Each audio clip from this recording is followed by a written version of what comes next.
Hey everyone, welcome back to the podcast. It's so great to be with you. Thank you so much for joining me. If you made it through the last episode, the masterclass on the ripple effect, sleep, eat, move, think better, then you are going to love this session. We take things to another level here in this next masterclass that we are doing.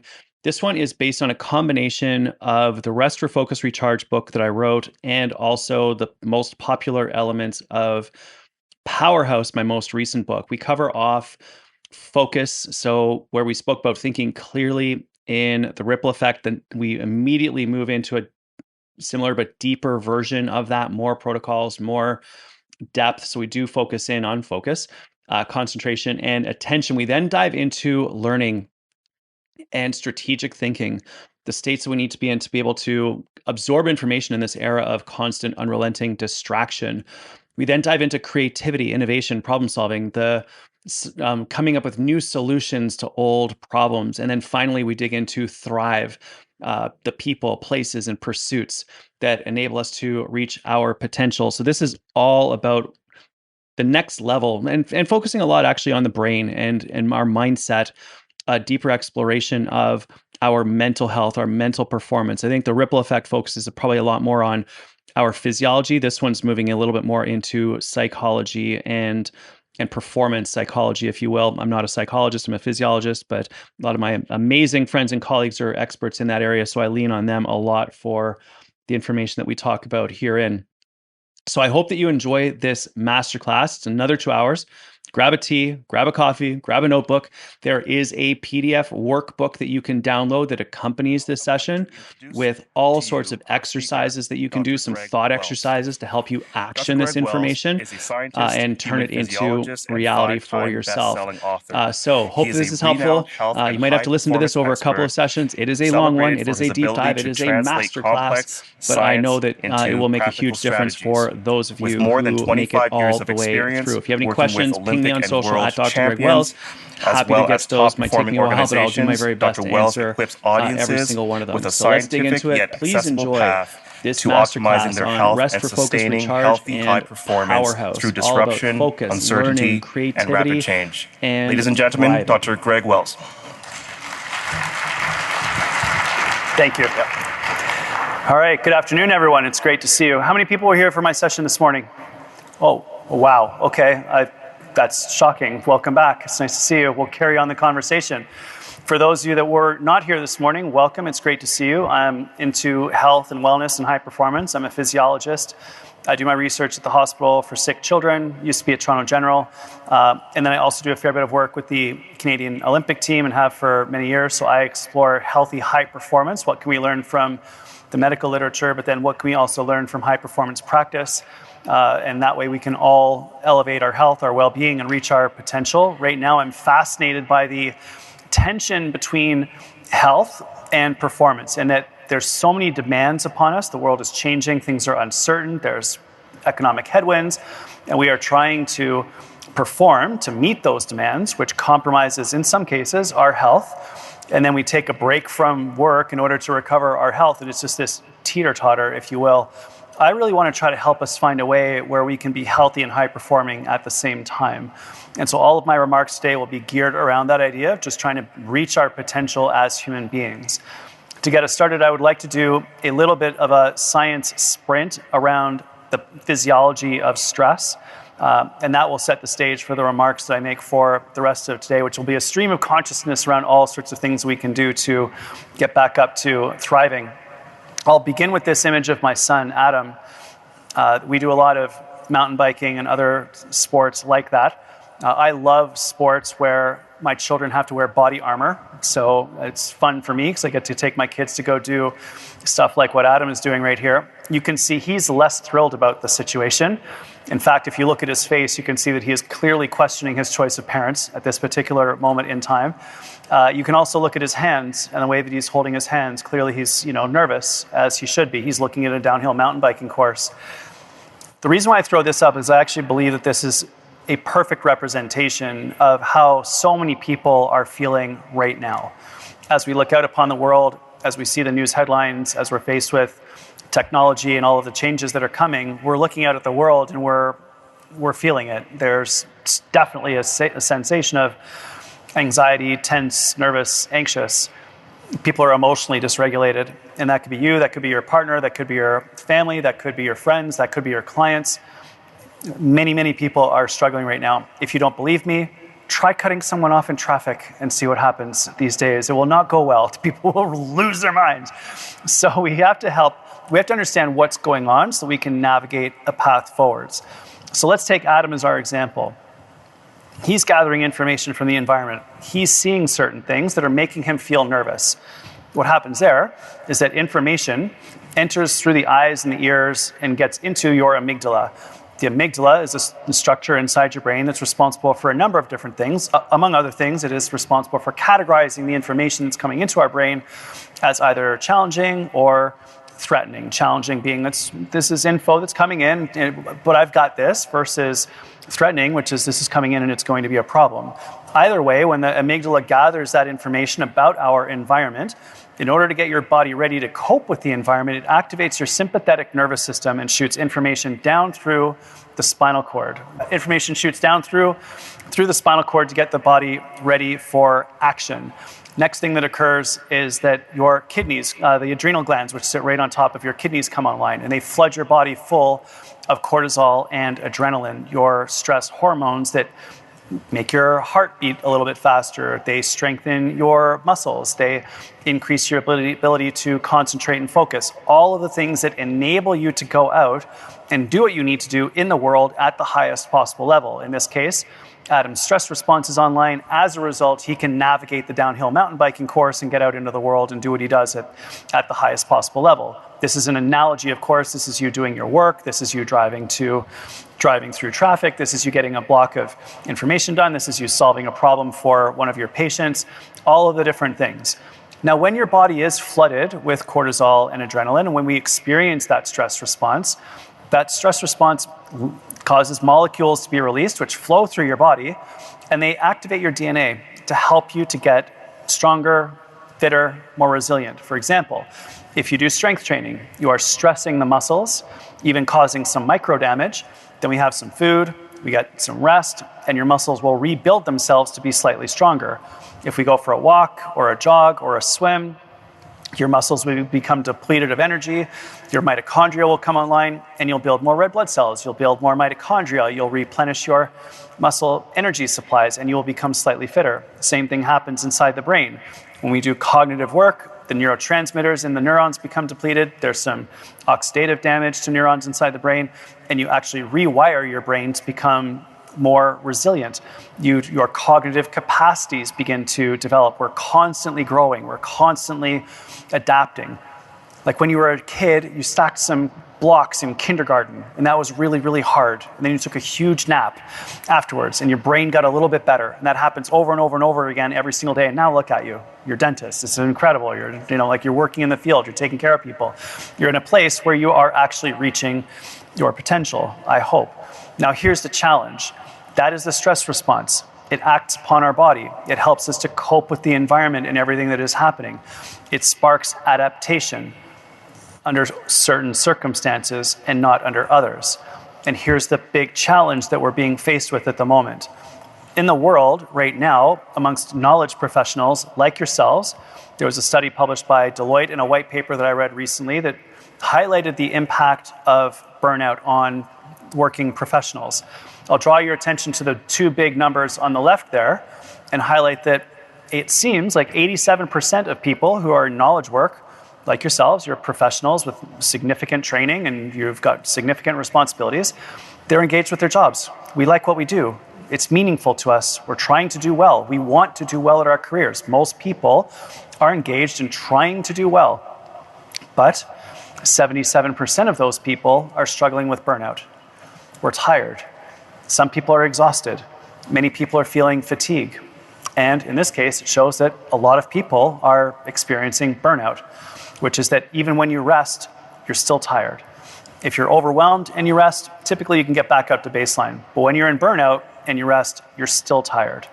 How many people feel tired these days? It's just a lot going on. It's okay. So all of us, right? There's your 80% number. It's really, really hard. And that's okay. But here's something that I would love for you to consider. There's a path forwards to make sure that you're one of the 23% of people that is on an upwards growth trajectory, not in the 77% of people that's on that burnout trajectory. And it's a very simple idea that we will build upon for the next little while. And the simple idea is built upon the infinity loop. So imagine that this is, and the reason why it's a painting, by the way, is just because it's a work in progress. Every time you do it, it's different. Everyone's is unique, and it's a work in progress. So the idea here is that we go out and we do what we do in the world at the highest level that we possibly can. We perform at world class in it, whatever it is that we're trying to do. In my case, it's public speaking. It's your case, it's taking care of patients. Like, people get out there and they do what they do at the highest possible level. Then we have to rest. You've got to give yourself permission to recover and to regenerate. That's the step that most people skip, which is why so many of us are feeling burned out. But when you do that, when you give yourself to rest, recover, and permission to rest, recover, and to regenerate, that's what brings you back into balance. Now, when people talk about work-life balance, I don't think it's possible to maintain work-life balance, but I want you to return to balance every once in a while.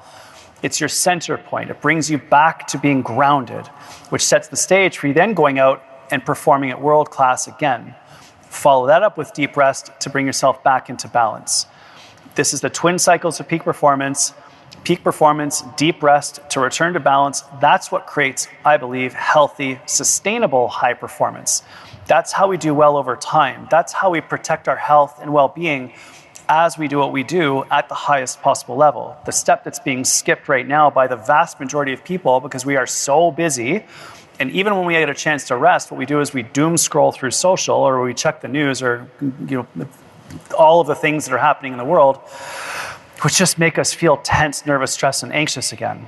There's a different path forwards, and it largely revolves, I believe, around slowing down in order to be able to speed up, giving yourself permission to rest, to refocus, to recharge. And there's some really interesting science to back that up. So imagine that you came to my lab at Sick Kids, and we put electrodes all over your head, and we measured your brainwave activity as you went about doing all sorts of different activities in your day, your week, your month, your year. Broadly speaking, your brainwaves can be categorized into, in general, of course, you could keep going and make many, many, many more, but in general, about 5 types of brainwaves that are associated with certain activities that we do. They range from very, very slow at the bottom to very, very fast at the top. If we look at the lowest one, those are delta brainwaves, 1 to 4 hertz. They tend to happen when you are sleeping. If we were to measure the electrical activity inside your brain while you were sleeping, it's very, very slow, 1 to 4 hertz or cycles per second. Slightly faster than that are theta brainwaves. This is when you are awake, but you are maybe daydreaming. You've probably felt this if you've ever driven a long distance in a car on a highway and you feel your mind wandering, you're daydreaming a little bit. By the way, super dangerous. You're about to fall asleep. Don't do that. But if you've felt that sensation before, that's a theta brainwave state. Or if you're sitting around at a park bench staring out at the trees and your mind is wandering, that's also this state. Or also people experience this in the shower in the morning, rhythmic repetitive pattern of water going off your head, deep breath, and you just have those like relaxing thoughts. That's a theta brainwave state as well. Slightly faster are alpha brainwaves. This is when you learn, this is when you plan, this is when you strategize, this is when you reflect. Active thinking, often about you're thinking about what you're thinking about, like you're like metacognition. Focused execution happens when we are going a little bit faster, and that is in a beta brainwave state. Here I'm in beta right now. Hustle, focus, execute, get stuff done. When you're with a patient, you are full on in this state as well. Blasting through your emails, beta brainwave state. Going through your to-do list, you're in this state. You're quite activated at this point. You are getting things done, focused execution. There's one level that's even higher than this. It's called a gamma brainwave state, and this is when you might be in flow. This is peak experience. This is moments of awe. This is magic. So what we'll do today is we'll walk through these stages to give you a sense of what's possible for humans, how to enter the different states. All of these different ideas that I'm going to give you today, you can pick and choose which one works for you. If they all work, that's great. But if only 1 or 2 work, that's good. They all improve your health. They all improve your ability to perform better. and we'll just roll our way through and see if we can find a whole bunch of different ways for us to slow down in order to speed up, elevate our health, elevate our well-being, and perform at world class at the same time. I'll pause periodically for some questions, but we'll just keep rolling for now and dive into our first section, which is all about theta brainwaves. I did sleep in the earlier session today. If you missed that session, you want to learn about sleep and delta brainwaves, I'll give you my contact info at the end to say, Greg, need sleep video. I'll send it to you. A little bit more activated than that are theta brainwave states. I love this right now more than ever because theta brainwave states are associated with creativity, innovation, problem solving, brainstorming. There has never been a time where we need to be problem solving more than right now. As artificial intelligence comes online and anything that can be automated will be automated, the domain of humans remains creativity, innovation, and problem solving. When MRIs are done on people's brains who are in a creative state, the interesting thing that happens is multiple different regions of the brain become active at the same time, and they are joined together through the deep white matter tracts of the brain. And that's when new connections are made, and we have what we experience as the eureka moment. That's why when we say when we're creative and we have a new idea, I quote unquote, I put two and two together. So fascinating that our language reflects what's happening inside the brain. Now, when we're in a creative state, it's really cool because we can access innovation, problem solving. It's different than learning and strategic thinking. It's different than concentration and focus.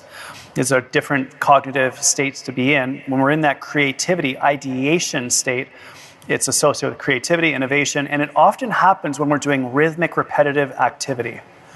Walk, run, jog, swim, bike, paddle type activities. Ideally when you leave your phone at home. So if you go for a long walk, or if you have a problem to solve and you have a chance to go out and go for a walk and give yourself permission to walk for long enough that your mind settles, your mind relaxes, your mind starts wandering, it's often in those moments that you'll have the insight. And if we look at some of the greatest leaders and the innovators of history, like the Albert Einsteins of the world, you'll see pretty consistently that they all had some sort of a rhythmic, repetitive movement practice. Like Einstein, for example, walking through the parks in Zurich, where I'm flying later on today. Kind of cool. I'm going to go check that out. It's going to be amazing. There was a moment where I was out on an expedition to Chimborazo volcano a number of years ago, and as we went up, we were walking across this scree slope, and we were just walking back and forth as we made our way up the mountain. But that rhythmic, repetitive activity, I remember staring into the back of the head of Sarah Thompson, who's right in front of me, my master's student, and we were working our way through some pretty challenging MRI analysis. She was doing her master's with me on MRI studies, and there was some math that wasn't working. And I just stared into the back of her head as we were walking, and I was able to figure out what was wrong with the way that we were analyzing our MRI data, only because I had that rhythmic, repetitive activity dropped into, the state where I could think about things in a different way.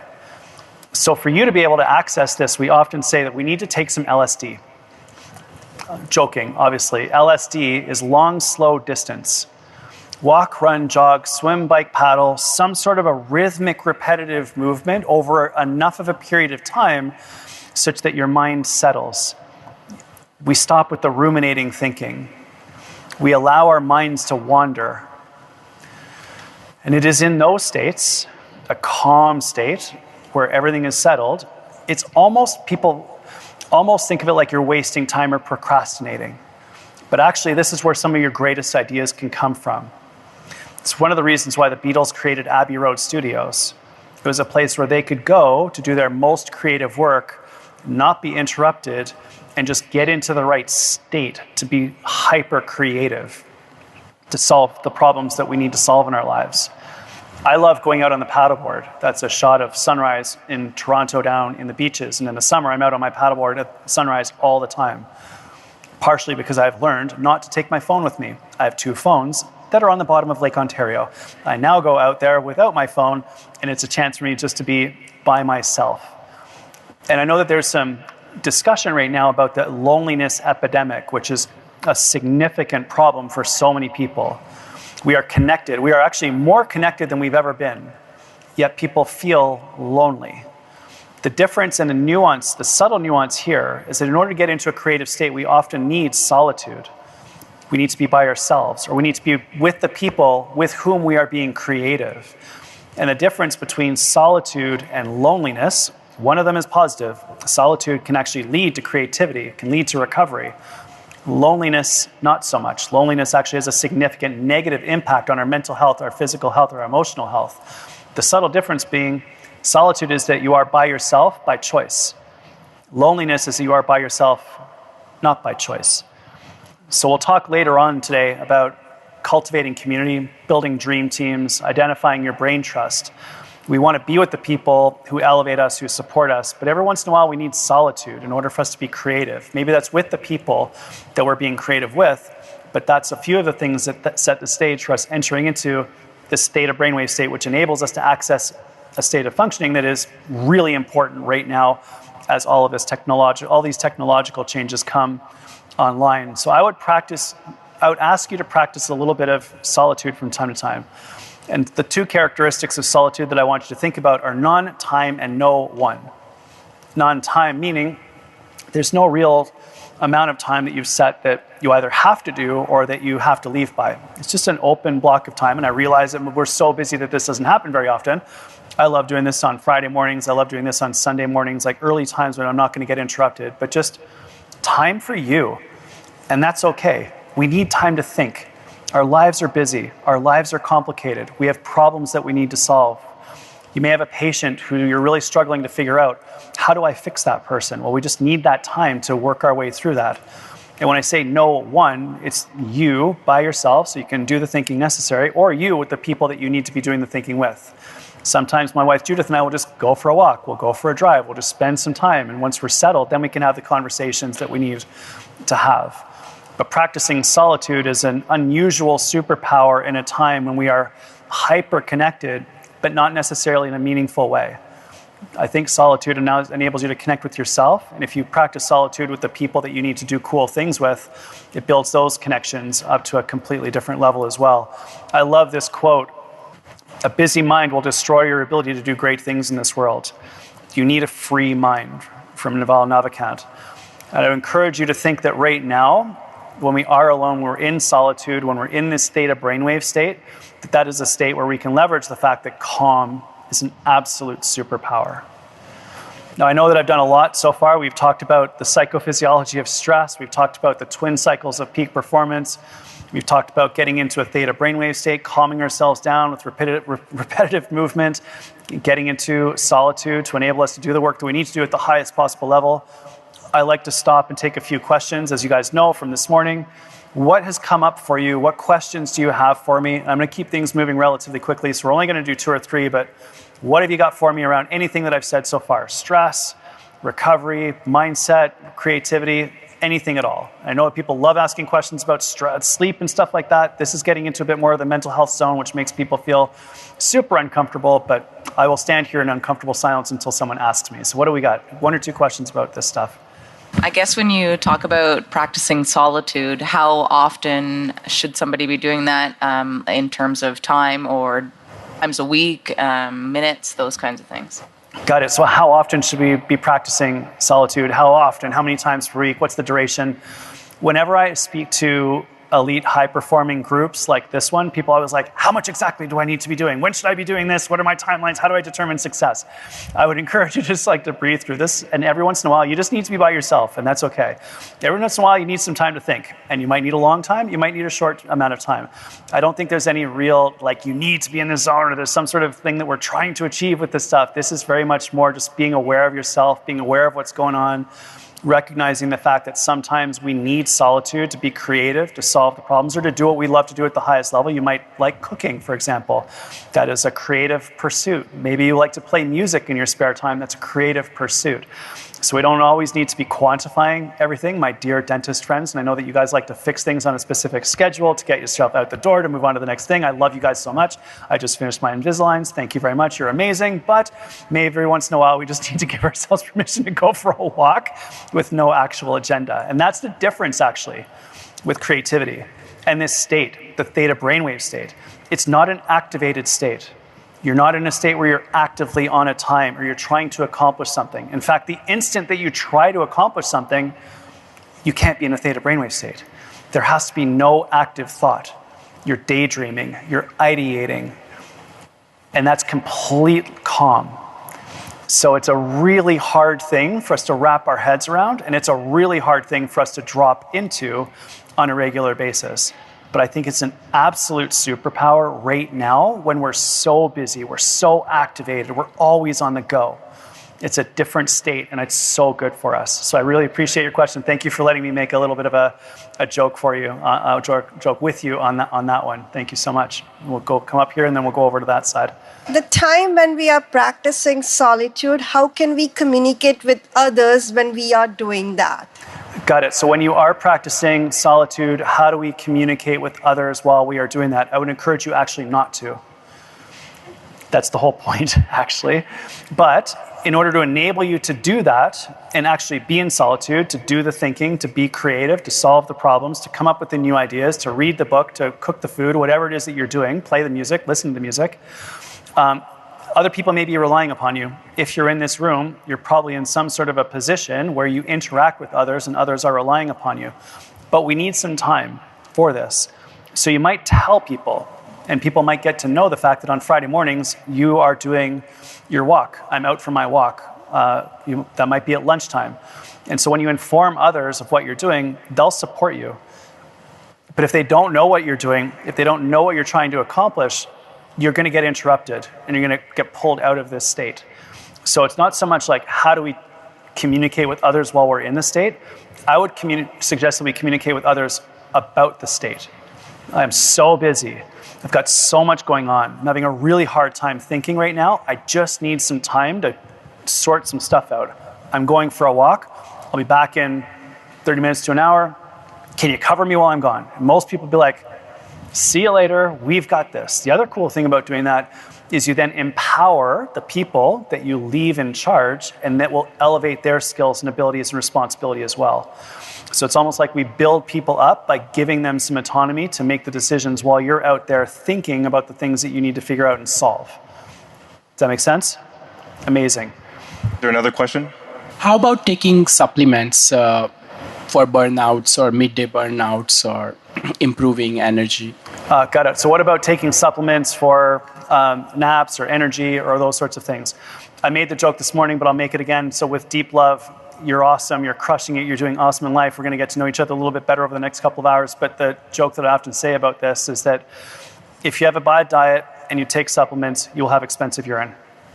Right? It's problematic. So if things are not good and you think that a supplement is going to solve that, it won't. If you're super stressed, you think you're just going to get some sort of a supplement that's going to make you enlightened, it's not going to happen. So what we try to do is we try to get a reasonable night's sleep. We try to use blackout blinds, get some exercise, take a bath before you go to bed, get some exercise during the course of the day, eat reasonably good food. Once a year, get your blood work done, check your vitamin levels. If there's something that seems like you're low in, supplement for that. But in general, what I would encourage you to think about is building the lifestyle that enables you to have energy and to be healthy.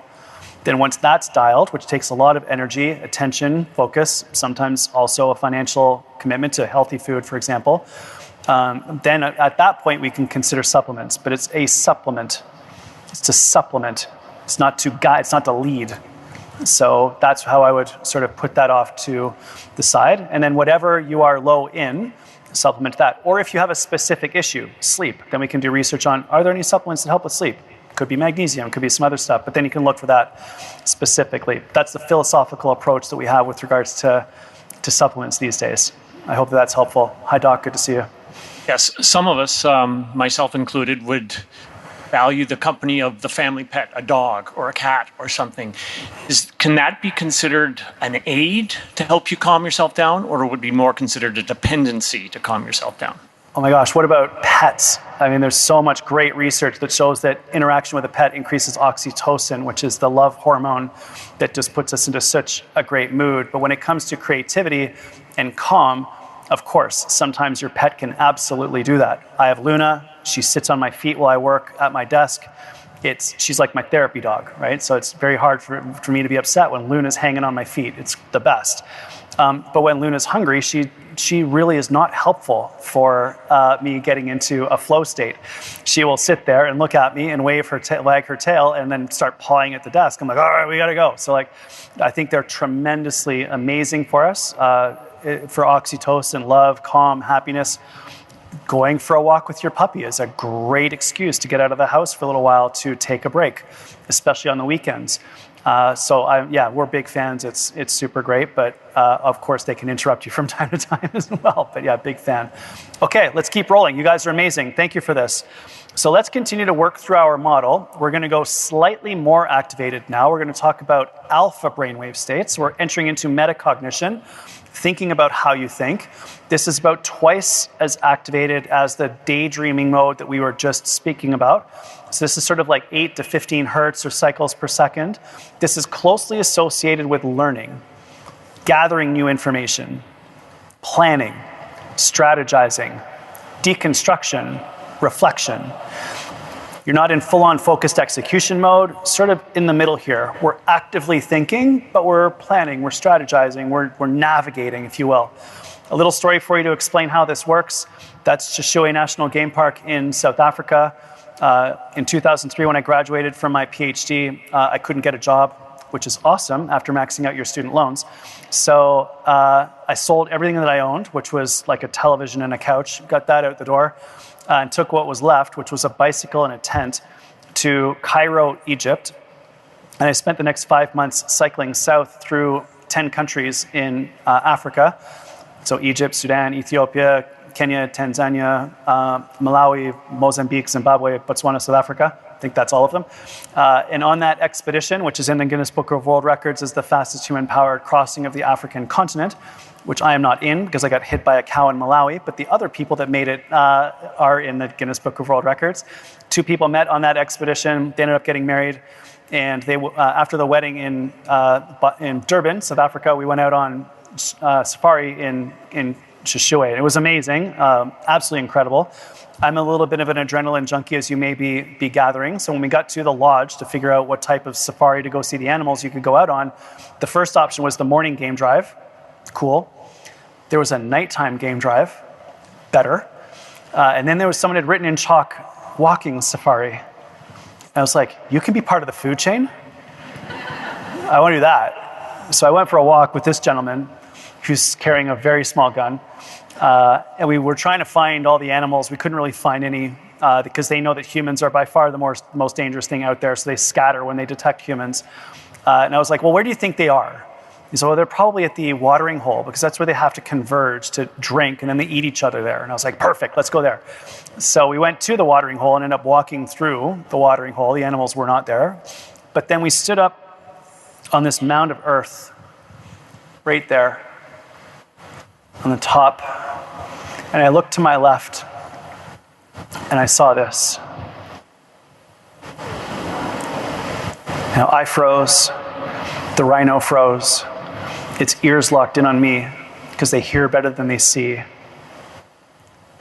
And I lifted up my camera. I took a photo. Click! It echoed everywhere. My guide swore at me in Swahili. I know exactly what he said. It was not nice. And then we eventually moved ourselves back out and away from the situation. And when I got back to my tent tonight, I was flipping through my shots and I saw this one. I was like, oh my gosh, that was incredible. What an absolutely unbelievable experience. And I cannot believe that I missed the second rhino. Can you see it? It's like right over there. There's its back. Those on this side, right there. Yeah, so I was like, oh my God, yeah, kind of important. Probably should have seen that one coming. I also missed these green parrots here and here. So here's a really interesting thing about that, as it's a problem. You want to know what's going on. When we are presented with a threat, a rhinoceros horn, a news headline, a patient presenting with something that's problematic and challenging, we lock in. Your eyes focus on that one thing, and your eyeball changes shape so you can see it better. Now, when your eyeball changes shape, you lose your peripheral vision. And when you lose your peripheral vision, you lose your also peripheral thinking. You can't even consider that there's a second rhino. Never enters your mind.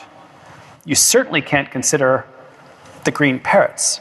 So by analogy, when we are presented with a threat, it's extraordinarily difficult for us to breathe through thinking about what's also at play here. What are the secondary challenges that we're dealing with? And most importantly, for all of us who are taking care of other people, what's the opportunity? The green parrots. We see the rhino, we miss the second rhino, and we can't figure out where the parrots are. The way for us to deal with this, as people who take care of others, as professionals that other people rely upon, is to remember that when we calm down, when we relax, we are in less of a threat mode. Your eyes relax, your heart relaxes, your lungs relax, you pump blood through your body, your brain functions differently, and your peripheral vision opens up, and then you regain your peripheral thinking. Think about what's happening in our world right now with polarization, where everyone's seeing constant threats, constant fear-based information, and we're all going through the world like this. And you can't consider what's happening for anyone else because it's too much for us, much less having a conversation with anyone about a different point of view. It's impossible. You just can't do it right now. We as leaders, we as people who take care of others, we as healthcare professionals who have to disseminate information to elevate health, to elevate the world, have to get into alpha brainwave states more often. Because alpha brainwave states are when we can learn, we can plan, we can reflect, we can lead, we can guide. This is known as metacognition. It's been localized to the frontal lobe of the brain. It's actually right behind your forehead on MRI scans, which if you think about it makes sense. Because when we think deeply about something, what do we often do? We rub our foreheads. You can feel this happen. When we're in threat scared mode, it's really, really hard. That's my son Adam. He feels the world deeply. That was during COVID. Clearly he's seeing stuff that's bothering him, as we all did, which is one of the main reasons why as a family we do so much of that. He obviously is joking here. I was like, I need a photo of you meditating to show the people. And he's like, ha, ha, ha, ha, ha, right? Like being a goofball, but point being is like, we do that stuff. Like he's trying to do it. And we've been doing it a lot and it makes a huge difference. When he's dysregulated, it's like, okay, buddy, take a few breaths. First one, he shakes. Second one, the shoulders drop. Third one, he's like, nods his head and he's like, okay, cool, I'm much, much better now. I would love for you to consider practicing some sort of grounding, some sort of return to now, some practice that brings you back into the present moment for about 15 minutes a day. This could be prayer, if that's in your belief system, active meditation if you want, listening to music, going for a walk, gardening, journaling, hanging with the ones that you love, like whatever, it doesn't matter. Like anything that just brings you back into the present moment, gets you away from the future, away from the past, and so that you can be here now, calm. We're practicing the fact that mental, physical, and emotional stillness is a superpower in an era of absolute chaos, when everything is off the rails. And so many bad things are happening around the world, which is making us feel not great, which is fine, because we're empathetic. If you didn't feel anything, you would be worse. It would be worse. But it also means we have to take care of ourselves so we can then better take care of others, because people feel so much right now. In terms of the cognitive capabilities, what we're talking about here is learning and strategic thinking. So every single chance that we get to find stillness amidst the chaos is really, really important. I love getting my kids out into nature because they just settle down. That's Adam. He found this river that was going by. He was there for like 10 minutes. My kid's 11, but he was just watching it go by. And I could just see him down-regulating as this was happening. It was so cool. I was at an event with Stanford Medicine down in California recently, and I found that. I love finding little spots like this, and the purpose behind those structures which you've seen is that you just walk through them, and the point isn't to find your way in or out. It's just simply to go along the path. And by going along the path, it centers you, it grounds you, it brings you back into the present moment, it brings you back into the movement, such that you can be here now. Because when we create a still body, we can access a still mind. World-class performers do this all the time.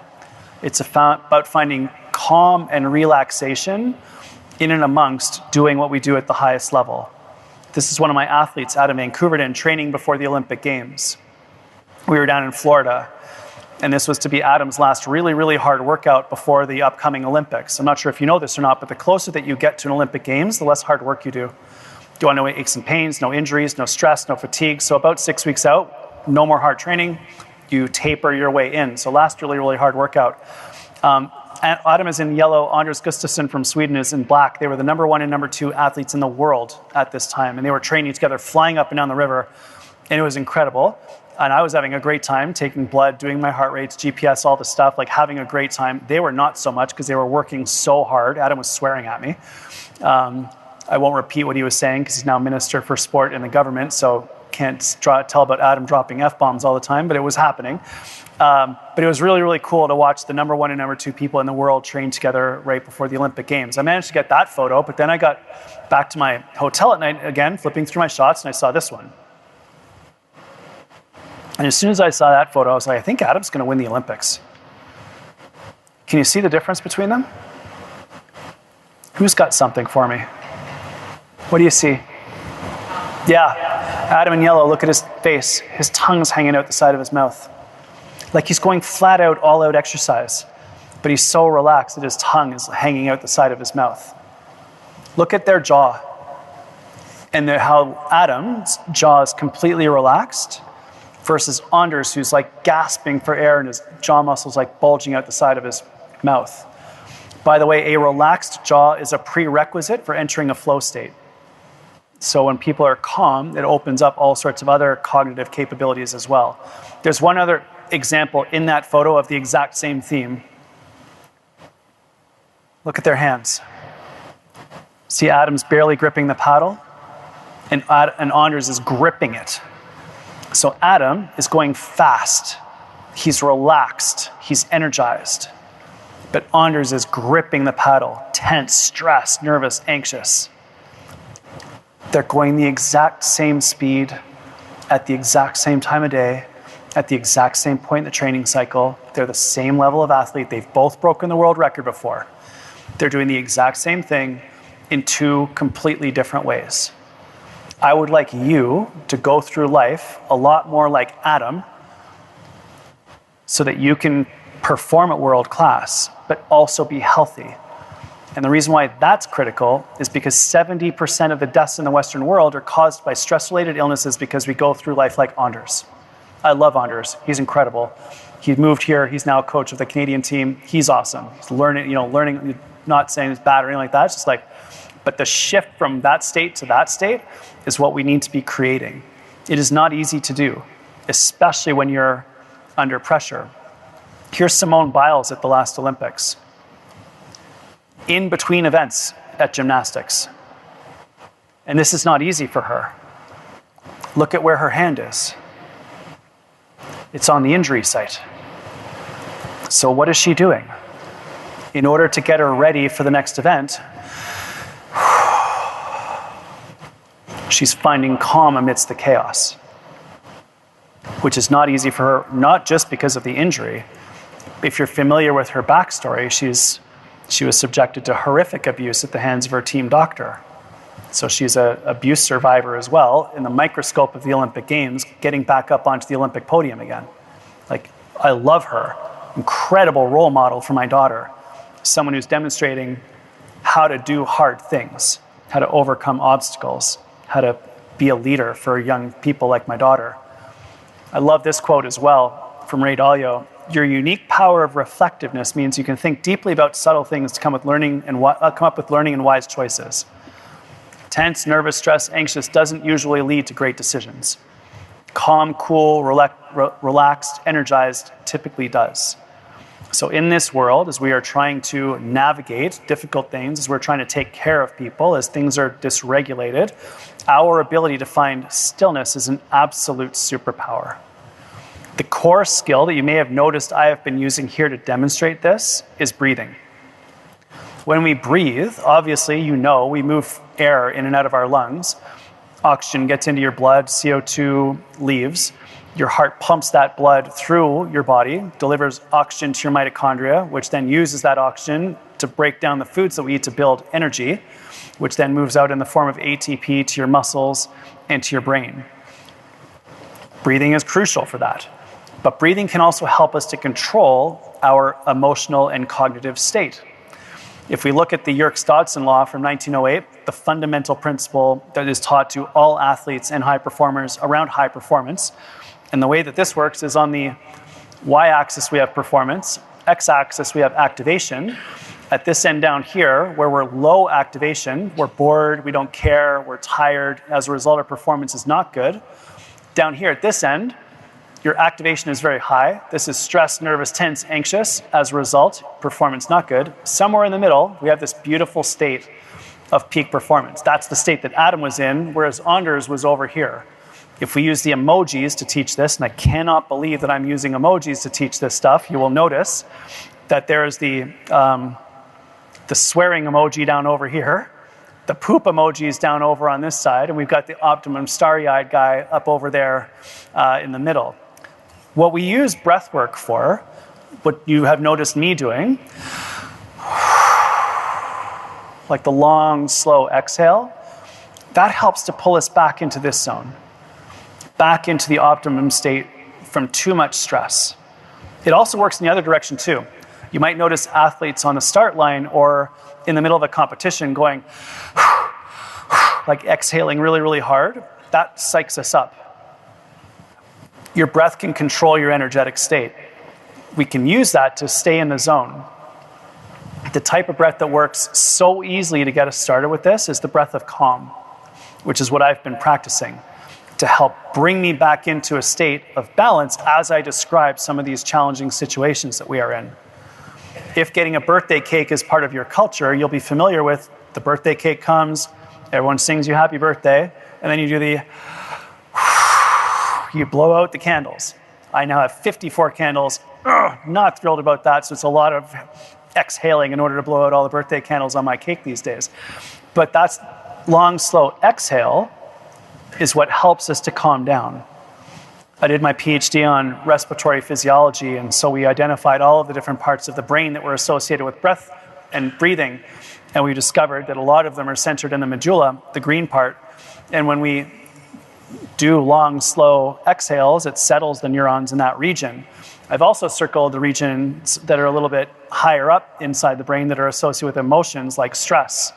And so the cool thing that has been discovered is that those two regions are linked. They're close together.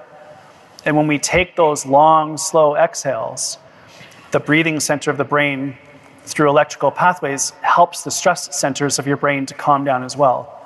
If you think about what happens in yoga, if you think about what happens in meditation, we use breath to control the way that we can feel. It helps to bring calm. And when we integrate breath and movement, you can really let go of a lot of tension. Children will do this naturally. That's often referred to as the physiological sigh. You will see kids do this. It helps to bring them back into balance.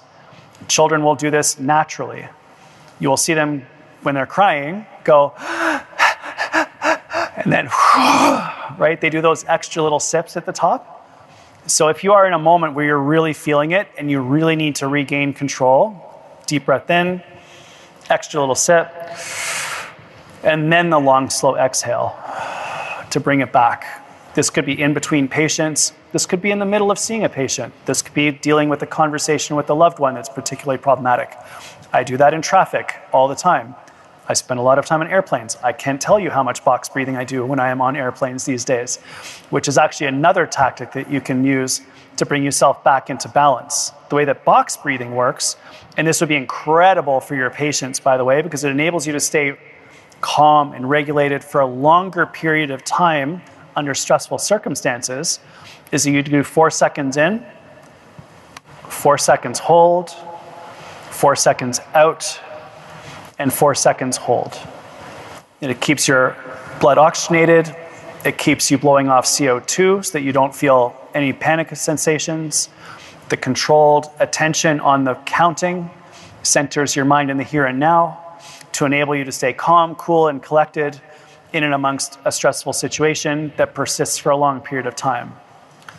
Another way to practice this, which is super fun, and I'm just throwing ideas out at you so that you can integrate this into your life in whatever way makes sense for you, is entrainment. Entrainment tends to give you more energy. The way that this works is that it helps you to increase your energy levels by linking up breathing and movement. This is my friend Tara Norton, who is a Ultraman champion, world champion in Ultraman for women. Ultraman is basically 3 Ironmans back to back to back. So it's a lot. It's like 3 days. She's like the fittest person on the planet. But one of the things I love that she practices, which is cool to see, is that when she is running, she breathes in sync with the movement. In swimming, you do that automatically. But you'll notice this if you ever go for a long walk. After about 5 minutes, you'll notice that your breathing settles into a gentle pattern that matches your movement. That is a very, very calming state for the body. It's great. Yoga does this deliberately. If anyone practices yoga, remember it's inhale, upward dog, exhale, downward dog, right? Like it's just your breathing and movement is entrained. It's linked up together. That gives us more energy. That helps us to up-level what we are doing. It's a powerful tool that we can use to bring ourselves into balance such that we can stay in the zone. If anyone wants to practice this, there's a really cool app that's been developed by a company from Toronto called Othership. They have some places downtown where you can go to do a hot plunge, a hot sauna, cold plunge, but the app is othership.us. And every day they have a free up regulation breathing to give you energy and a down breathing to help you to calm down. It's free. Check it out. It's to music. It's super fun and interesting. You want to check it out. I use that a lot, and it's really, really, really great. I love this quote here just to ground us a little bit. Life is not measured by the number of breaths that we take, but by the moments that take our breath away. So much there for us to contemplate about getting into that alpha brainwave state where we can learn, we can strategize, we can plan. That metacognitive state where you're thinking about how you think, using breath work to control how we feel. I'll pause there. What have you got for me? Probably time for like 2 questions if we have anything about what I've been saying in the last few minutes. When you're doing box breathing, did you do it for a period of 2 minutes or just whatever kind of gets you to your sense of calm? Yeah, well, I appreciate the question about box breathing and for all of these tactics, how long? I will do it typically to get through whatever scenario or situation that I am in. If I just need to bring myself back into the moment, like let's say I'm just dealing with a conversation that's a little bit difficult, you're in a meeting that's hard to, whatever, stuff's happening, you're having a difficult time with it, it's like,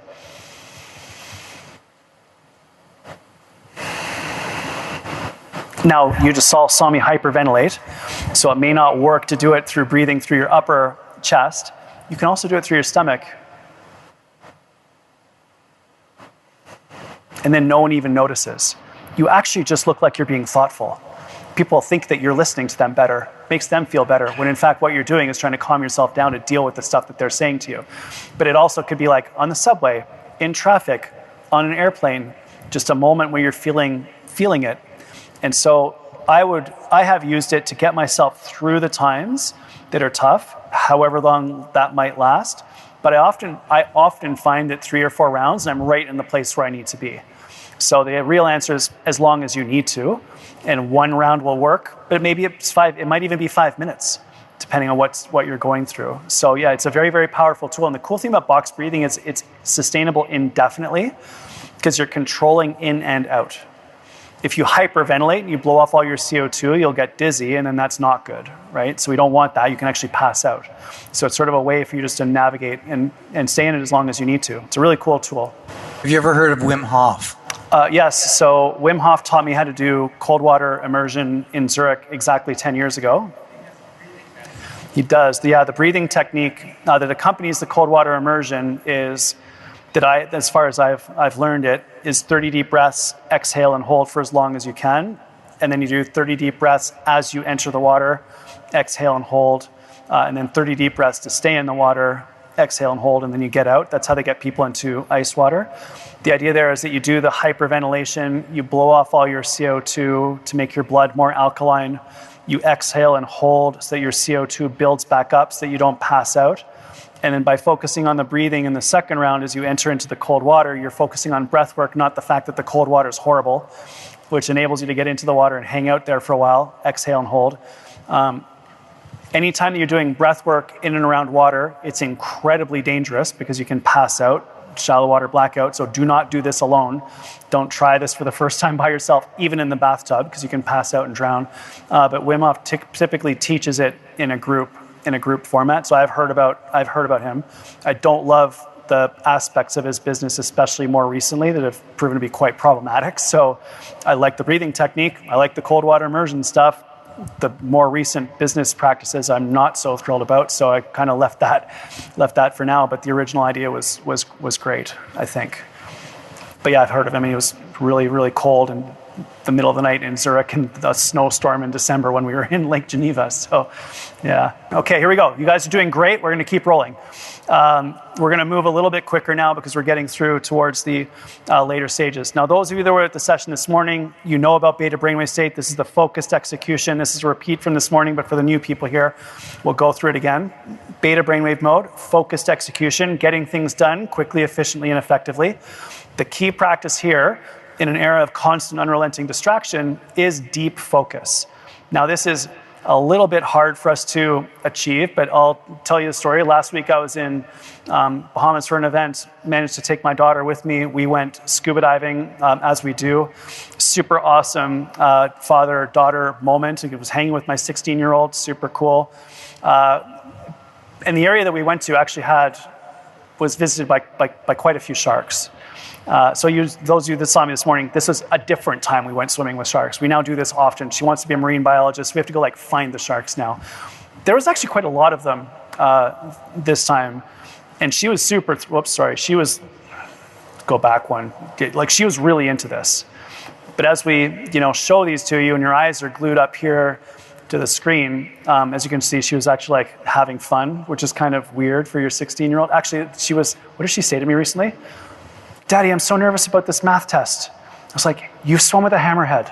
She's like, good point, I've got this. And then she left. So maybe it's parenting, I'm not sure. Maybe not your preferred style of parenting. But it's cool that when you're near a shark, and that's a photo that we took, they were really close. So much so that when they were swimming by, they would actually move their fin out of your way as they went by and then put it down on the other side of you. They know you're there, they do not care. But they move around you. It was so cool. And you see all the little dots on their faces that they use to measure electricity. When you're in that moment, you are so dialed. It's one of the reasons why I love doing it. You're so focused. There's nothing else going on in your mind. And in an era of constant unrelenting distraction, finding moments like this, and you don't need to go swimming with sharks, is amazing. Because it enables your brain to work at the highest level. This morning I showed all of you how athletes focus on one specific thing. They train their ability to do so. In this case, Coco Gauff focusing on that ball. Yet when we're distracted by notifications or our phones or social media or whatever else it is that's competing for our attention these days, it makes it very difficult for us to be in a state of focus so we can actually perform to the level that we want to perform at. We're surviving through distraction. We're self-medicating through dopamine hits. I would encourage all of you to consider, as I did this morning, not living like this anymore. Living a lot more like that. Uninstall all the social media apps from your phone. I was oh my God, really? Yes. Turn off the audio notifications on all of your devices at all times. Because your focus determines your reality. A quote from George Lucas, who did a movie called Star Wars that you may have heard of. The more that we defend our attention and allocate our attention towards where we want it to go, protect our attention actually, the more that we can guide our reality. Because where your attention goes, your energy flows. And wherever your energy and attention go, that's what will grow in your life. So we want that directed towards the people that we love, towards the practices that we're trying to elevate, not towards where the algorithm wants your brain to go, because that's usually involved in some sort of attention-grabbing fear mechanism designed to sell you something. I want your attention to go where you want it to go, not where the algorithm wants it to go. Check out this quote from Peter Diamandis. If we were to forego our television addiction for just 1 year, the world would have over 1 trillion hours of cognitive surplus to commit to shared projects. I would take a look at your screen time numbers. I did this recently. Screen time is a little function you have in your phones that keeps track of how much time you're spending on different apps. I wasn't happy, and I teach this stuff.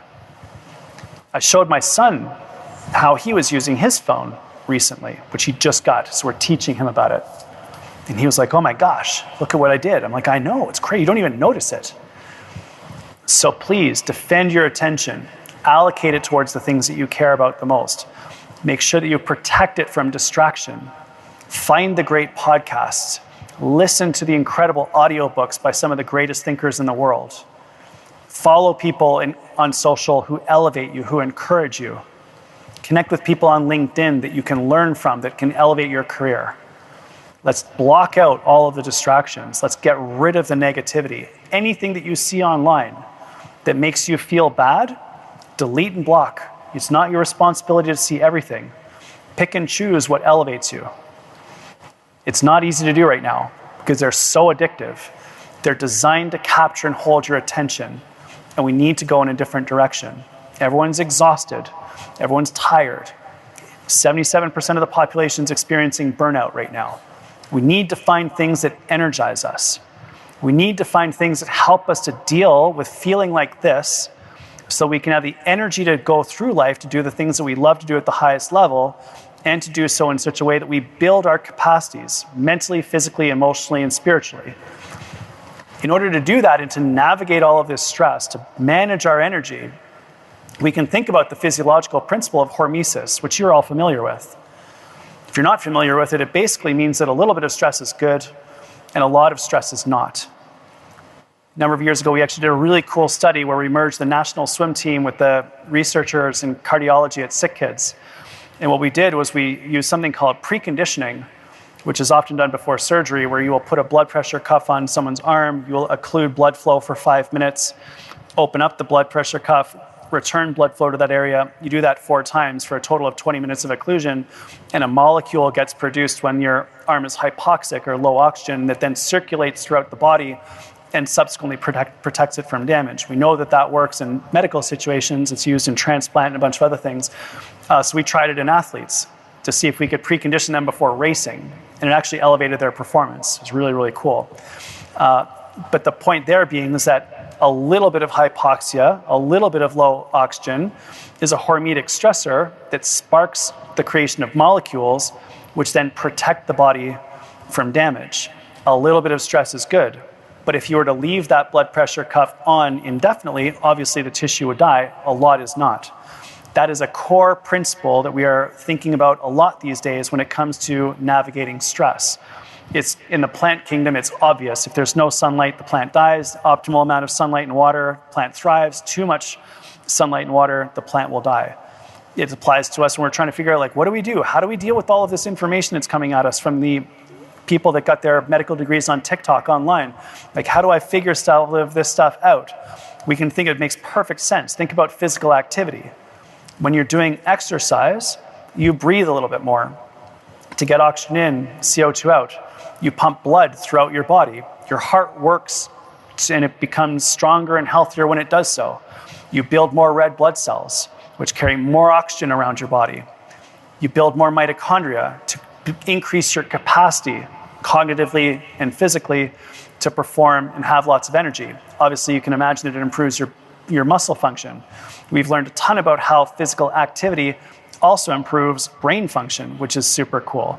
Which is why when we do moderate amounts of physical activity, you get better mentally, and you get better physically, and you get better from a health perspective as well. I highlighted research this morning that clearly demonstrates that 3, 4, or 5 exercise sessions a week decreases your overall mental health burden. It decreases your risk for anxiety and depression. But if you look at this graph, you'll notice that at the low levels, when you get no physical activity, depression and anxiety are actually higher. On the other end of the spectrum, you will notice that when we exercise too much, there's a negative impact on our mental health as well. There's an optimal zone for us, just like that inverted U hypothesis that I showed you earlier. Similarly, on the amount of time that we spend exercising, 45 minutes appearing to be optimal for a daily amount of physical activity in its positive impact upon our mental health. A little bit more macro, when we look at total training, the J-shaped relationship between overall physical activity and upper respiratory tract infections emerges, showing that when you get a little bit of physical activity, like the general population who doesn't get any physical activity at all, hardly, they get sick a certain amount. If you do moderate amount of physical activity, you have 75% fewer colds or flus. But if there's extreme physical activity, your immune system gets downregulated, survival mechanism for the moment, and actually you increase the number of respiratory tract infections that you get. So when we're working with athletes and we're at a training camp, the most problematic time for us is the trip home, the airplane on the way home. After you've been training hard for 2 weeks and you're tired, you've got to wash your hands, use the hand sanitizer, wear the mask. Like, we bundle up on the way home to prevent getting sick after having done all of the training. Also, when you're doing competition, most athletes don't get sick during the competition, they get sick right afterwards because they've been racing and training for 4 or 5 days. They're shattered, and then on the plane on the way home, they get unwell. So balance is everything. Hormesis is a great way to cut through the noise and know how much we need to do and what we need to be doing. This also applies, so we recommend 3 times a week, 45 minutes for exercise. Just a few times a week, get some exercise in. It doesn't need to all happen at the same time, and you'll get those benefits. Earlier, someone mentioned about heat and cold. I love the idea of applying hormesis to this too. We know that when we're in saunas, that your heart has to pump blood around your body to get the heat from your organs and your brain out to the skin, where the sweat can then evaporate and pull that heat out of your body. When we're under that cardiovascular stress from heat, that stimulates the body to produce heat shock proteins, or molecules that then circulate throughout your body to heal, repair, recover, and regenerate your circulatory system, amongst other things. So we are huge fans of sauna. Again, hormesis, a little bit of heat is good, a lot is not. But when you are in a sauna and you look at the data that you might be getting from your wearable device, in this case, this is me, my heart rate went right up to like 141 while I was in the sauna that day. Like, this is a significant cardiovascular stressor. So much so, actually, that a minute of sauna time is roughly equivalent to a minute of good jogging, which is great. You can get a little bit of a cardiovascular benefit from sitting in a sauna, or a hot bath if you don't happen to have that. We recommend about 3 to 5 times a week for about 15 minutes. A little bit is good, a lot is not. Cold is very, very similar in that it has a hormetic effect, but in a different direction. Where cardiovascular physiology improves when we're in the heat, when you're in the cold, your nervous system adapts. That's an image of me in Lake Ontario. I go in most of the year. That's in February. This was actually during COVID. And I'll give you a little bit of a story just to break things up. As you may have noticed, COVID was not an awesome time. My daughter was out of school. My son was out of school. Judith was not working that much. I certainly wasn't working very much, so it was problematic on many, many different levels. The most problematic probably being that my son Adam was trying to do kindergarten on Zoom, which should never happen, ever. And I walked into the kitchen one mid-morning, and Adam was in a chair on a Zoom call, and he struggles with focus. So he had flipped himself upside down. He was doing a handstand on the chair. He had flipped himself around, so his rear end was facing the camera. And bless his heart, he had pulled his pants down. And I walked in and I saw this. I got a little bit closer and I looked at the screen, and all the other children were equally dysregulated in other ways. So I did what every responsible parent did during COVID in situations like that. I walked right by it and out the front door of my house. And it was in a snowstorm in February in Toronto. It was cold, it was awful, and I just went for a walk because there's nothing that I could do to fix that problem. It was a disaster. I wasn't fixing it. And I was dysregulated, so if I tried to fix it, it would have just been a mess.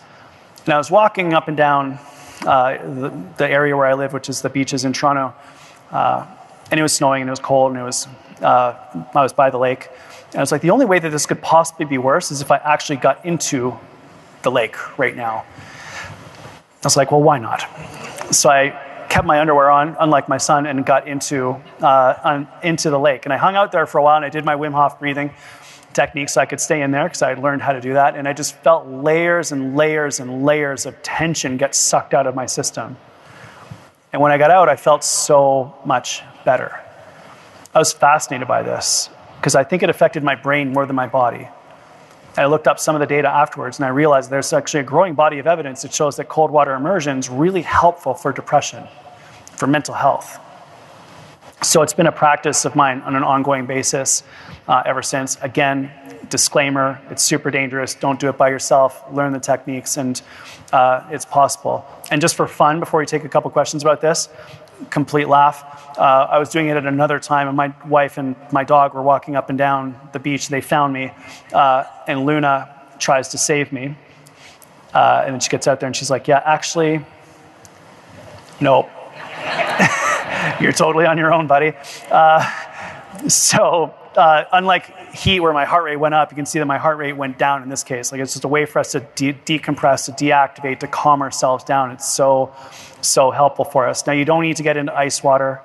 You simply can do a cool to cold shower. A couple minutes a week is great. What I've also been doing is just at the end of my shower in the morning is just turning the water to cool to cold, and just doing 3 or 4 breaths with cool to cold water off my forehead as I breathe. And that's also fantastic and really, really awesome for you to consider. I will pause there. Anything about stress, hormesis, exercise, hot, cold? I know that this is a topic a lot of people are speaking about. So there's one question right here. For the exercise and duration, intensity, and how often, is it age related? Like, is there any difference based on how old you are? Oh, got it. No, I appreciate that. So what about age recommendations when it comes to physical activity?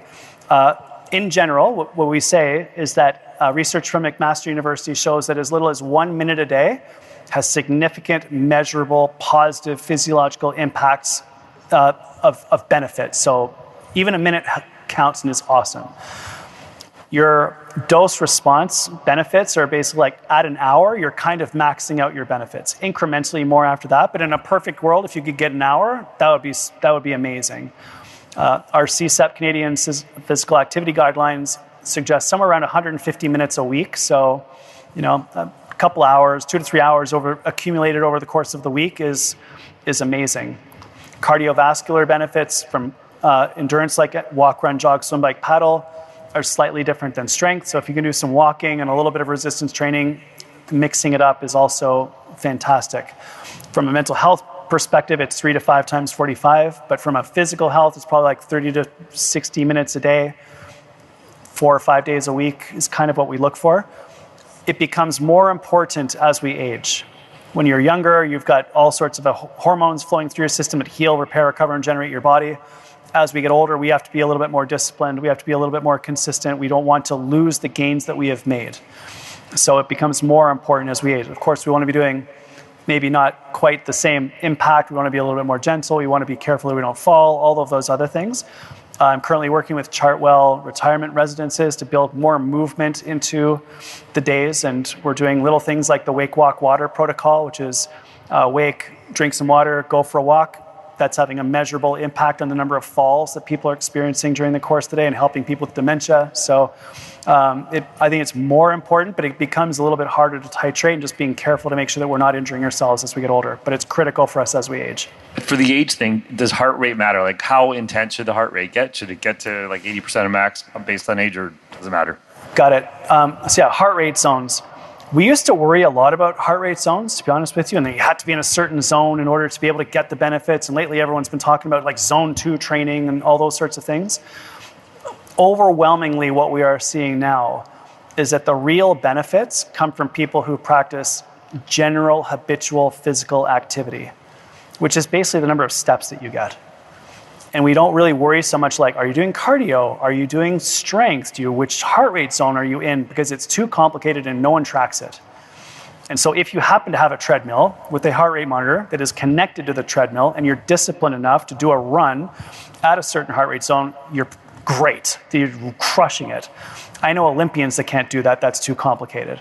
So what we tell people is just like, go for a walk, be more physically active, sit a little bit less, do some stretching. If you can lift some weights, great. Yoga is amazing for you.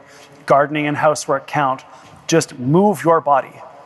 The Blue Zone research from Dan Buettner, who went around the world and looked at the areas of the world where people tend to live to be 100 most often. Those people have great community. They're generally habitually physically active. None of them wear heart rate monitors. They have a glass of wine from time to time. They make their own food and eat it with family and friends. It's not complicated. Like, we just need to help people move more. And we can all have that conversation. If someone's struggling and they're not feeling that great, just be like, how much exercise are you getting? Well, not great. Maybe just go for a walk a little bit more. Getting 2,000 steps a day. No big deal. Let's try for 3.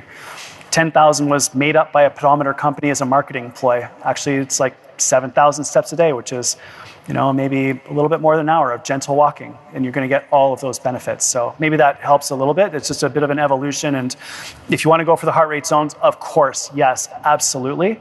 But the vast majority of people never do that. And what actually works is general habitual physical activity, because that reduces risk of almost every chronic disease significantly and measurably. So thank you for that clarification. What if you're going way over that protocol of 3 times a week? You enjoy it, and you enjoy the social aspect of it. Like, is that a problem? Like, you said that you become more sick if you're doing too much exercise. Are you like into Ironman or marathons or something like that, or triathlon? No, just like going out to play hockey. Like, amazing, yeah. So, what about too much? If you have trained, you build your capacity, you can do more. And that extreme zone is relative for everybody. So if someone hasn't been doing any physical activity and all of a sudden they're doing 2 hours a day, that's too much. But if you've been training for many, many years, 2 hours a day might be quite easy for you. So too much is relative for everybody. If it serves you, if you love it, if you're going out with friends, if you're having a great time, if you're getting healthy, if you're playing ball hockey, or you're riding your bike, or you're going for runs and you've got a community around it and it makes you better, absolutely fantastic. That's totally great. So it's relative for everyone, and judge that. But if you're going out and it's stressful, you're like, I missed my heart rate zone, or how am I going to get in this 4-hour bike ride without ruining my relationship with my wife and my kids? And I've seen that, because I've hung out with Ironman triathletes who leave at 3:00 in the morning to get back before breakfast, so people don't freak out. It's all relative, but if you love it, if you're happy, if it's working for you, then absolutely carry on. Do that for sure. Any recommendations to minimize the impact of Raynaud's disease when you take cold plunges? With everything, there's a medical disease, potential disease component, whether it's exercise and rhabdomyolysis, or Raynaud's with cold, or malignant hyperthermia. Like, there's many different potential medical or disease caveats to everything that I'm saying. So, like, saunas work for some people, it doesn't for others. Even we talked about cystic fibrosis earlier. Cardio is great, strength is better, but strength training for muscular dystrophy is not good. So whatever the condition is that you may be facing, always we want to quantify all of these ideas to, like, how do we face that disease? I'm not familiar exactly with what to do about someone who's struggling with Raynaud's and cold. I know that there's sensitivity there. I don't have a great answer for you on that specific condition, but yeah, always consider whatever the state of the individual is with regards to their overall health. Everything I'm saying today is about general health and wellness for people who are generally healthy, and then there's caveats to you have to take care of with regards to disease conditions. Thank you for pointing out in front of everyone that I don't know about that one. I appreciate that. No, I'm just kidding, but I don't know the answer to that one. Sorry. Last one, and then we'll move on. My question is just in regards to the cold plunge and the cold showers, specifically towards women's health. I've heard it contraindicated, like it's beneficial for men, but in women specifically, it raises their cortisol. Do you agree with that or disagree? I know where that came from. There was one blog post by someone that got on the Mel Robbins podcast that I love Stacey Sims. I think she's doing great work. I think I love the fact that she has popularized the idea that women are not small men. True. Men have been studied extensively. Women have not. Men's physiological studies have been generalized to women. That is problematic. We need to fix that. I'm very proud that of the 75 research papers that I have published, every single one of them has had a female study group. In fact, I've done many that don't have men, so I'm very happy about the fact that I have done that. I love Stacey. She's incredible. She did a cold water immersion study on men. She did not study women. My cold water immersion studies, I did study women. So I disagree with that, because I think that the data that has been collected on women in cold water immersion studies has very conclusively and consistently shown benefits for women, and specifically for women's mental health. And when I go in the water in the morning, at 7 o'clock in the beaches and earlier in the summer, it's me and 90 women. It's all ladies, all together. Having said that, women's circulatory patterns are different. Circulation to the extremities is different. Women should probably wear boots. I see most of the women in the water with their hands out of the water in gloves, and they wear hats. So there are absolute differences. It spikes cortisol for both men and women because it is a stressor, but the game is while you're in there, you are learning to calm down, let go of the tension. You're learning to let go of the cortisol response, the stress response. So with deep love and respect to the fact that she's a great researcher, she does a lot of things, she has made some incredibly important points that are absolutely valid on that one specific thing that is the bane of my existence, because that question comes up at every single session that I do. I respectfully submit that on that one, I think she's missed the mark on that, but I respect the fact that what she's saying is that women are different than men is true. There are differences in circulatory patterns, so do what works for you and test it out and use yourself as a laboratory to figure that one out. I should write a response on that blog post. One of the amazing women researchers in the States, Dr. Rhonda Patrick, on her website, Found My Fitness, wrote an extensive review of cold water immersion. And so that is where I send everyone now, because I think she's done the best review of it that's really well science-based and a great place for us to look if you want more information. So Dr. Rhonda Patrick, Found My Fitness, cold, and you'll see it. If you don't remember that, message me later and I'll send that to you. Okay, everyone, it's getting late, so let's wrap this up. Let's roll through the last section that I have for you here, which is all about gamma brainwave states. This is like flow, this is the zone, this is peak experience, this is magic moments, this is us thriving, functioning at the highest possible level. I want to begin with people. That's an X-ray scan of my broken neck. So when I was 15 years old, I was body surfing in Florida with my swim team. And got picked up by a wave, got dropped on my head. I broke 3 or 4 vertebrae, dislocated my neck. That's me in the halo brace in grade 10. I had neurosurgery to rebuild my spine on my 16th birthday, rehab, all of those sorts of things. Going to grade 10 in a halo brace is, as you can imagine, that was an experience, good and bad. Someone took pity on me, kissed me one day, great, bad, all the rest of the time. But other than that one moment, it was a bit of a disaster. I could no longer swim, of course, when that happened, and I was on track to try to make the Olympic team. After my surgery, my neurosurgeon was like, Greg, you survived, everything's good.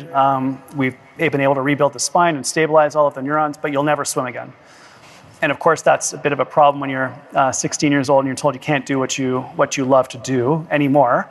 So in my head, I swore, and I was like, no, actually, I'm coming back. So I started with the rehab, did all the physio, built back up, started with walking, relearned how to move, all the things, and then 14 months after breaking my neck, was able to compete and swim at Canadian Olympic swimming trials. But that recovery, that return to quote unquote normal, was really taking me from a survival mode, like a case where I was barely able to function, to a place where I was back to thriving again. And now when I look back upon that process, that experience, I realized that the reason why I was able to do that is that I was surrounded by people who elevated me, who supported me, who loved me unconditionally. Like, my environment was incredible. Failure was not an option. Not that it would be failure, I was doing awesome, but people constantly were encouraging me. And then I found this data a few years ago. And I'll highlight the top part there. So this is the odds of decreased mortality under a number of different conditions. The green ones at the top are all related to social connection. People with the strongest social connections have an association with decreased mortality. More so than quitting smoking, quitting drinking, doing cardiac rehab after a heart condition, and doing physical activity. Like, I'm a kinesiology major. I think exercise solves all problems. I look at this data and realize I could have skipped the workout and gone for a drink and a smoke with my buddies and been better off. I'm joking, obviously, right? But that's like simply the degree and the power of this data, So I would encourage you to think about this. That's an image of my son, Adam. We go to Nicaragua. I take my kids surfing. I do all of this stuff, right? Swimming with sharks, surfing, mountain biking, all of the things. And what I love this photo is that it's obvious that Adam could never do that by himself. He needs Lenny, who's been taking care of him since he was literally 8 months old, teaching him how to move through the water. When he's with Lenny, he can do all sorts of amazing things. Lenny's in red. Question being now for you, who's your Lenny? Who's the person that supports you? Who's the person that encourages you? Who's the person that loves you? Who are the people that challenge you? And we grab those people and we bring them together, and those are our dream team. Your dream team is the 3 to 5 people in your personal life who elevate you, support you, challenge you, encourage you, love you unconditionally. We need to know who those people are so we can spend more time with them. Because when you spend more time with those people, you have less time for the energy vampires, the people who suck your soul dry. We love them. They may have served them at one part of your life, but maybe they don't anymore. And by the way, those can also be people whose content that you're consuming that you've never met. We want to identify our dream team, spend more time with them. In your professional life, we refer to that as your brain trust. The 3 to 5 people in your professional life who elevate you, who encourage you, who challenge you, who support you. And when we have those 2 groups together, your dream team, your brain trust, and we spend more time with them, by extension, it becomes so much easier to thrive. That was me coming back from my neck injury. That's me building a business right now. That's me working with the incredible scientists at Sick Kids Hospital. Like, success is inevitable when you're surrounded by people who make you better. You're able to do things you would never otherwise be able to do. So think this through. I want you to create your dream team. By the way, I'll make these slides available to everybody so you can remember all of these topics. I also want you to create your brain trust. And I would like you to deliberately and intentionally spend more time with those people. Go for the walks, host the dinners, do the phone calls, send the text messages, the voice memos, go for the coffee. Just spend more time with the people who make you better. Second aspect of thriving that we have discovered, the second P, there's people, places is the next one. Sometimes we can find places that when we're in those places, we just feel so much better. It could be a park bench, the spot that you can go where you know that when you sit down there, you just feel calm. That's right near where I'm very, very fortunate to live. That's the park bench where I do a lot of my journaling. It could also be your kitchen. You may love food. That's totally cool. It could be the beach that you have discovered on a vacation that you went on sometime. It could be going and listening to amazing music. I had the chance to go see Lady Gaga recently. Oh my gosh, she's incredible. Like magic. That set us up for weeks. We were so pumped. It could also just be hanging with your dog, as we talked about earlier. When you're surrounded by a beautiful environment, it makes it so easy to be better. This is my daughter Ingrid at the start of the pandemic, away from all of her friends, out of school. She actually likes school. As you can see, not thrilled with the situation. We were sitting around the dining room table, F-bomb, F-bomb, F-bomb. I was like, wow, that's spicy for 10 years old, but you know, COVID. Managed to get her outside. And this is her a couple minutes later. She had that stick. I took a photo. She swung the stick. I dodged the stick and kept moving through the environment. And this is Ingrid 10 minutes later. Calm, happy, proud, relaxed, and curious. And I did nothing. I just moved through the park. And that's her a few minutes later. I got back and I was like, how did that happen? And I looked up, what's the impact of nature on the brain in humans? And I discovered that when we are in a natural environment, trees, branches, and plants, 92% of them have what is known as a fractal pattern, a repeating mathematical pattern that decreases in size. And when we look at fractal patterns, when they are in our visual field, it helps to pull us down into a more calm, cool, collected, happy, and relaxed state. These fractal patterns are not only in 92% of plants, they're also in the airways of our lungs, the capillary blood vessels of our heart, and the neural patterns of the brain. If you want to get super meta, they're also in galaxies. That's probably too much of a conversation for right now. But as of right now, when we are in nature, we are mathematically so connected. And just for fun, to pull us back to seriousness, there's no such thing, we're Canadians, we got to remember, there's no such thing as bad weather, there's just bad clothing. So get the boots, get the clothes, get the gloves, get outside. When we are outdoors, it makes it so much easier to have great mental health. I would love for us to practice some nature medicine. Research shows that once a week is enough to lower your risk of various different chronic diseases. And plants release a molecule called phytoncides that when we inhale it, it uplevels our immune system to keep us healthier. But the message around this section is really just around people and places. Who are the people we want to be around? Where are the places that we want to be that elevate us? If you're lucky enough that that's your home, amazing.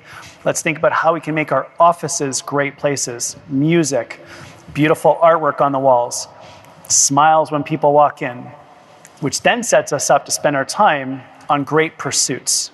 And this is pretty much the last thing I've got for you. So I'll finish with this story. A few years ago, we had a chance to go to climb Chimborazo volcano in Ecuador. Some researchers, I met docs from Sick Kids and some grad students, and I went. Our goal there was to look at physiological adaptations to altitude, specifically in women, because women have been understudied in altitude conditions. And what we did, the reason why we chose Chimborazo is because it sits right on the equator. It's in Ecuador. And because it sits right on the equator, it is the furthest point from the center of the Earth. It is actually 2 kilometers further from the center of the Earth than Mount Everest is, so it's the furthest point away from the center. It's not the highest above sea level, because the sea also bulges out at the equator, but it's the furthest point from the center of the Earth. A pretty harsh environment, quite a difficult place to hang out. You actually start the climb from the graveyard of all the people that didn't make it before you. So you're on point, like you're activated for sure. And you gradually move yourself higher and higher and higher onto the mountain over the course of about 10 days. We made the summit attempt in the middle of the night. And the thing about volcanoes is the higher you go, the steeper that they get. So the ice axes come out, the crampons come on. And it was extraordinarily difficult. We ended up making the summit push in the middle of the night. And as we got near the summit, a snowstorm came in, which was problematic. But we managed to move through it, and we broke through the clouds well above 20,000 feet above sea level, 700 kilometers from the nearest town, middle of the night, and we looked up and saw that. And the whole group did exactly what you just did. Oh, magic moment, moment of awe, peak experience, like those moments that you'll remember for the rest of your life. One of the very few states in which many different regions of the brain come online all at the same time. We are able to have magic moments, peak experience, all of the things that we've been speaking about today, when we are surrounded by and interact with the people that we love, who support us, who elevate us in incredible places, doing the things that we love to do. I love being outdoors. I love climbing mountains. I absolutely love public speaking, what I'm doing right now. I also love taking my children around the world and exploring the world and having incredible experiences and giving them magic moments. That's for me. For you, it might be something completely different. For my wife, it's all about little moments with your family, anywhere. All of it counts. This is what I would encourage you also to think about as we finish today's session and head back out into the world. Think about your people, your places, your pursuits. What do you love? Who do you love? Where do you love being? Wrapped up, if you wanted to explore this and learn a little bit more about it, it's all related to Ikigai, the Japanese principle that revolves around purpose and meaning and impact, which you have every single day. You take care of people's health. You make people feel better about themselves. You can find issues that enable people, find and fix issues that enable people to live a great life. I'm one of them, right? Just finished the Invisaligns. I'm happier smiling now, and I like smiling a lot, so it just is that much better, right? How cool is that? The way that we can do that moving forwards, to take us right back to the beginning of this session, is remember the infinity loop. Peak performance, deep rest. Peak performance, deep rest. That's the part that everyone's skipping in an era when people are stressed, nervous, tense, and anxious. I walked you through the various different brainwave states, different states of being that you can enter into to reach your potential at whatever it is that you care about the most. Theta brainwave states associated with creativity. Remember, calm is your superpower. Alpha brainwave states, which enable learning, strategic thinking, planning, reflection, deconstruction, and their mental, physical, and emotional stillness. That sets the stage for focused execution, beta brainwave modes, so you can enter into deep focus. The way that we do that is by protecting our attention. Then we enter into the zone, peak experience, magic moments, so that we can shift from simply surviving, which is what the vast majority of us are just barely trying to do right now, to a place where we can thrive. We can do that through interacting with the people, being in the places, and pursuing or doing the pursuits that bring us to life. That's how we move from stressed to thriving. So I hope that that's helpful, everyone. I will stick around if anyone has any individual questions. I've got 12 books left. If anyone wants one, come see me. They're $20. I'd love to share those with you. If you want to follow up with me, all of my resources are there. There's downloadable PDFs, there's a workbook, there's a summary, there's articles, there's videos. My books are there as well if you want to check them out. If you have a question I didn't get to, message me through that website. Greg was out at the Ontario Dental Association. Here's my question. I promise you I will respond to every single one of you individually. Thank you very much, everyone. I know that we're finished a little bit early, but I just wanted to get that out there and we'll hang out. Hope that's helpful. Thank you very, very much. Hey everyone, Dr. Greg Wells here. Thank you so much for attending that masterclass, for digging in, for spending 2 hours with me, thinking about focus, about learning, about creativity, about thriving, the people, places, and pursuits that bring you to life. There is a workbook that accompanied the session. Download it. It is in the show notes. Go through those exercises. Take the time to think this information through and bring it to life. If it did come to life for you, if it felt good, if it made a difference for you, if you want to action this, it is so much easier to get this done and implement this in your life if you do it with someone else. So share this episode with someone who you are thinking about, who you care about, who you think would benefit from hearing this. And don't be afraid to talk it through with them. Like, what resonated with you? Where are you going to go? And then that way, of course, you're both talking about it and it's easier to move forwards to live that life of health, well-being, and high performance. So honored that you're here. If you're still here, of course, please subscribe to the podcast. Like I'm amazed you're still here after 2 hours. It's awesome. To quote Rocky from Hail Mary, amaze, amaze, amaze. Like, way to go. Very, very proud of you for being here. And subscribe. And of course, share this with the people that you care about the most. Thank you so much for joining me. Thank you for being here. Thank you for your comments. Thank you for your messages. It makes the work that we're doing around this podcast all worthwhile, because we know that it makes a difference for so many of you. So thanks for being part of the community. Hope that you enjoyed that. Work on it, breathe, energize, thrive, people, places, and pursuits, creativity, learning, so much there to bring to life. But I know that you can do this because, my gosh, if you spent 2 hours on yourself at this point, I know you got that capacity to take it to another level. All right, everyone, that's it for this week. Thanks so much for being part of the community. Really appreciate you. Have a great week, and we'll see you in the next episode.